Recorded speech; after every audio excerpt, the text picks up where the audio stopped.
Hello, my name is Paul Johnston. My life as a child was interesting. It was difficult. I was born in California, in LA, where the smog is. It's very rich with culture and plays and dancing. I had exposure to a lot of these things. Both my mother and my father are hearing. Our communication was troubled. We did communicate via pencil and paper, though.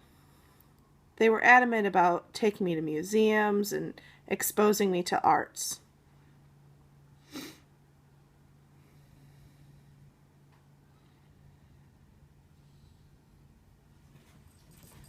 My communication with my parents was limited, but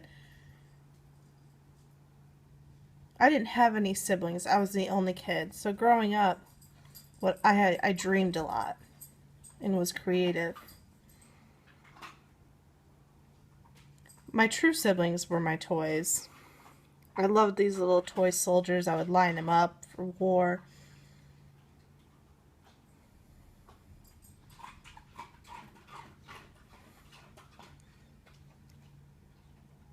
I would set them up and play with them, and it really helped me create independence and creativity. Growing up, I didn't realize I was deaf. I had arms, body, a face, ears, tongue, teeth, eyes. I had everything. I was the same as all the hearing people. I would look up at all the adults. And growing up, I thought I'd become a hearing person. I didn't know. I never knew any deaf people. I would see all the kids my age, they were talking, and they were so fast, and I was slow. So every day I would go in front of the mirror and practice my mouthing. Practice. But I was never successful. One time I'll never forget, my friend was trying to teach me words 1 through 10. So I would sit there and I would say it, and my friend was so excited. She was so happy for me. And I got excited that I could speak. So she took me over to her neighbor's house, and we showed their parents, and 1, 2, and I would sit there and I would say 1, 2, 3, 4, 5, 6, 7, 8, 9, 10. And they were so happy, they were so excited. But I didn't realize they were actually oppressing me. I just was excited they were teaching me. They were excited that they were teaching a deaf kid. But growing up, I didn't understand values. I didn't understand that yet. So when I grew up and I went to college, I started to understand my identity. I took 3 or 4 classes, history, deaf culture, and my jaw dropped. It really opened my eyes to, oh, I'm a deaf person.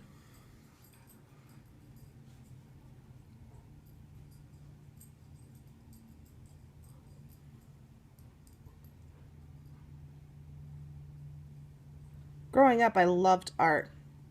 I loved writing plays and acting, but I didn't want to become an actor. I had an attitude of, I can't. I can't. I wanted to, but I can't. I wish I could, but I can't. And it was always the same. So I accepted that. I accepted that I was inferior. I met 2 or 3 great people. First one is Dr. Panera. The second one is Dr. Galloway. And the third one is an art teacher, Dr.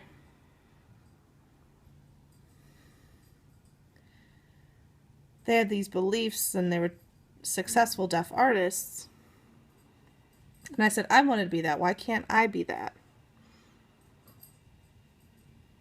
I felt inferior. One important thing was that it was hard and it bothered me was oppression.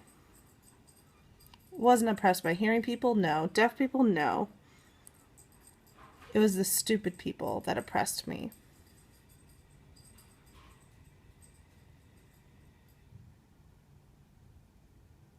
One thing that bothered me,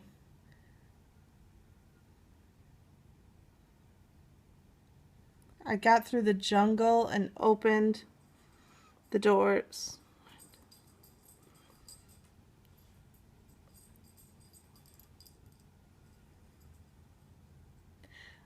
Growing up, I didn't realize that I could make decisions for myself.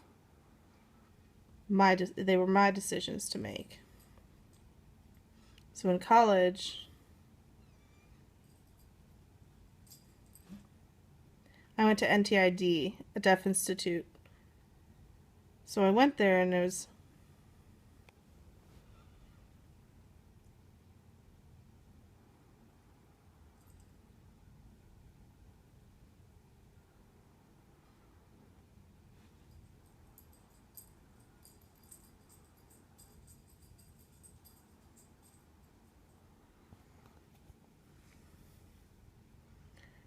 a lot of people complain about oppression, but you have to get through that and have a smile on your face and have a good attitude. Positive thinking.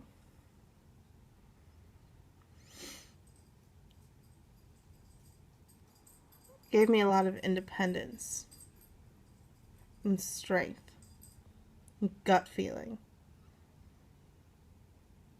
Before I graduated NTID, my whole life I was growing up, and these students had grown up in deaf schools, and they knew sign language and could communicate. By the time I graduated,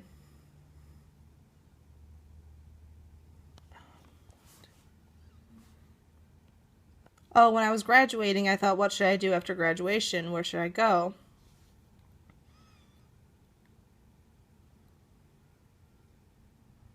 Who am I as a deaf artist?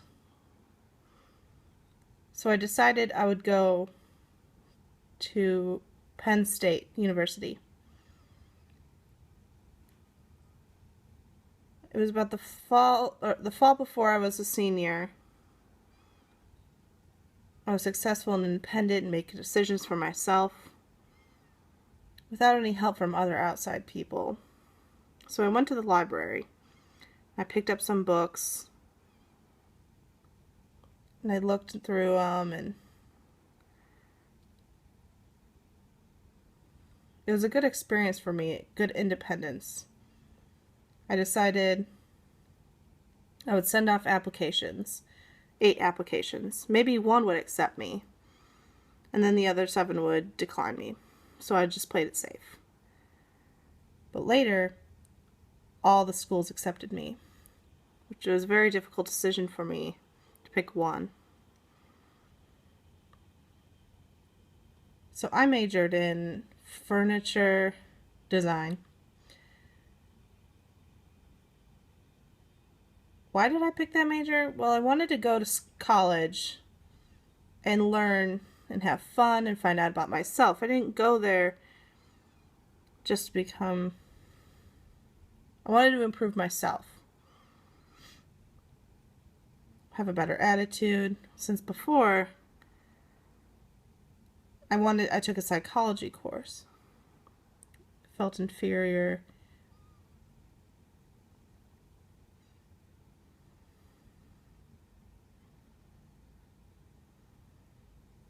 I'm just like other people, black, Jewish, we're all the same. Hearing people and deaf people, there's no difference really. We're all people, we're all human beings. Diversity.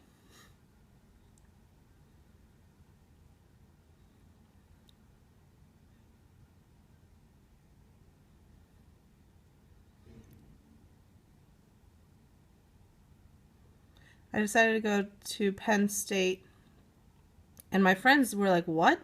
Why do you want to go to Penn State? I wanted the challenge. But it's all hearing people. There's no deaf, there's no sign language. How are you going to communicate? I was like, whoa, calm down. My whole life, they've been in deaf institutes and signing. But I wanted to test myself. See if I can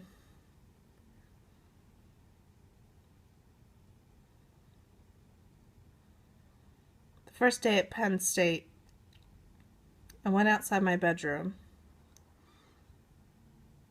and I realized that Penn State is not a deaf community. It's really a hearing institute.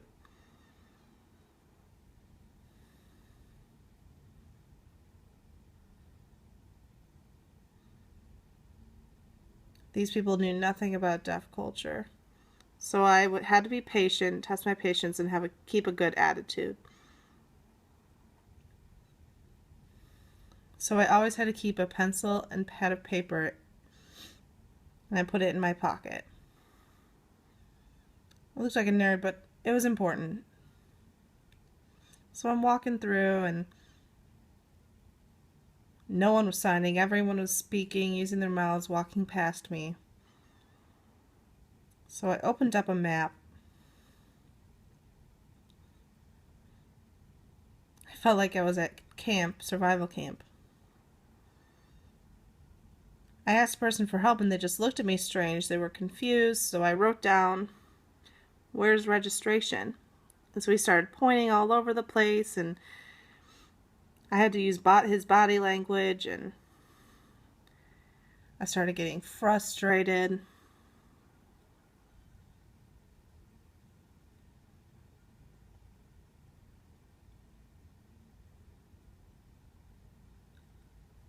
I knew that I couldn't withdraw.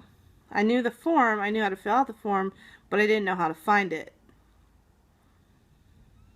So I went to registration.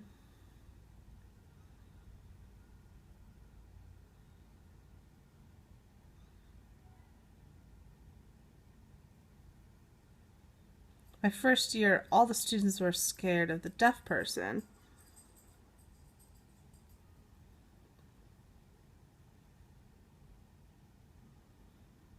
I didn't want my handicap to... I wanted people to focus on my personality and not my handicap.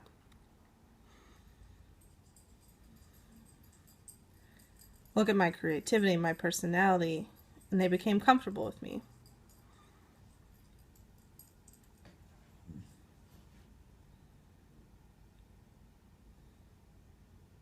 I know that deaf people complain a lot in the world about communication problems. And we can't change that. We can't change the world. So it's important to find a way through the problem and think positively.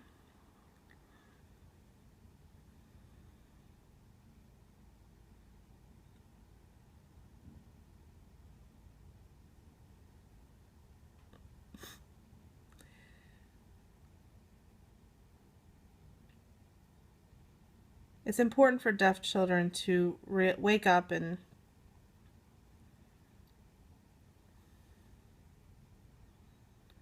to study deaf culture and history of the deaf, and it's a good experience and exposure.